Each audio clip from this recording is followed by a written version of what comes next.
Hello అండి. మీరంతా Padma's hair oil వాడుతూ ఉన్నారు కదండి. మన హెయిర్ ఆయిల్ ఎంత బాగా మీ జుట్టుకి పనిచేస్తుంది కదా. అలాగే మీరు ఈ హెయిర్ ఆయిల్ వాడుతూ పద్మాస్ హెయిర్ ఆయిల్ తలస్నానం చేసేటప్పుడు మీరు ఇలా కనుక చేసినట్లయితే మీ కురులు వేగంగా పెరుగుతాయండి. మీ జుట్టు అనేది వేగంగా పెరుగుతుంది.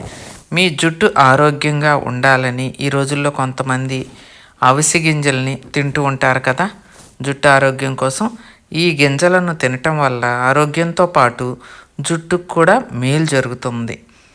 ఈ గింజలతో చేసిన జెల్ ఉంటుంది కదా, ఆ జెల్ అనేది మీరు కురులకి అప్లై చేస్తే మీ స్కాల్ప్కి తొందరగా జుట్టు పెరుగుతుంది. మరి ఈ జెల్ని మనం ఎలా తయారు చేసుకోవాలో తెలుసుకుందామా? 2 టేబుల్ స్పూన్లు అవిసె గింజలని తీసుకోండి. ఫ్లాక్స్ సీడ్స్ అని కూడా అంటారు. ఒక పాత్రలోకి తీసుకొని అందులో 1 గ్లాసు నీళ్లు పోయాలి. దీన్ని 10 నిమిషాల పాటు గ్యాస్ మీద ఉడికించినట్లయితే చిక్కటి ద్రవం తయారవుతుంది.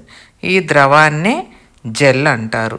ఈ మిశ్రమం చల్లారిన తర్వాత గింజల నుంచి స్ట్రెయిన్ చేస్తే చిక్కటి జెల్ అనేది వస్తుందన్నమాట. ఆ గింజలు లేకుండా మనం స్ట్రెయిన్ చేసుకోవాలి. ఆ స్ట్రెయిన్ చేసుకున్న జెల్ అనేది చల్లారిన తర్వాత గింజల్ని వేరు చేసి మనం తలకి అప్లై చేయాలి. ఇందులో ఉల్లిపాయ రసం వేసి కూడా మనం తలకి పట్టించుకోవచ్చు.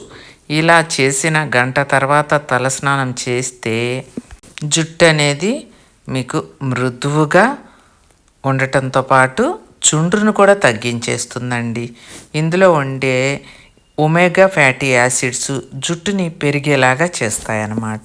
విన్నారు కదండి, ఫ్లాక్సీడ్ జెల్, అవిసె గింజల జెల్ని ఎలా తయారు చేసుకొని మీరు హెయిర్కి అప్లై చేసుకోవాలి, ఎంతసేపు ఉంచుకోవాలి అనేది క్లియర్ కట్గా చెప్పాను కదా. మన పద్మాస్ హెయిర్ ఆయిల్ వాడుకుంటూ మీరు ఈ జెల్ని కనుక తలస్నానం చేసేటప్పుడు అప్పుడప్పుడు మీరు పెట్టుకుంటూ ఉంటే మీ జుట్టు అనేది స్మూత్గా ఉంటుందండి.